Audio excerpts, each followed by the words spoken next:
ఒక అందమైన పల్లెటూరులో చిన్నారి పేరు అను, వాళ్ళ అన్నయ్య పేరు వినోద్. వాళ్ళిద్దరూ వాళ్ళ తాతయ్య దగ్గర పల్లెటూరులో ఉండేవాళ్ళు. వాళ్ళకి ఒక కుక్క కూడా ఉంది. దాని పేరు టైగర్. ఆ కుక్కకి చిన్న కుక్క పిల్ల పుట్టింది. దాని పేరు పప్పి. ఆ పప్పి అంటే అనుకి చాలా ఇష్టం. అనుని వదిలిపెట్టకుండా దాని వెనకమాల తిరుగుతుంది. వినోద్ చాలా తెలివైన పిల్లవాడు.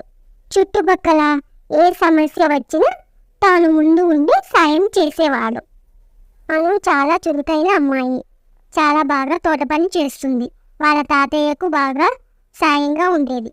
ఒకరోజు ఉదయం అను ఇంటి ఆవరణంలో తోటలో కూర్చుని ఆమె పుస్తకంలో ఆర్గానిక్ వ్యవసాయం ఎలా చేయాలని చూస్తుంటుంది.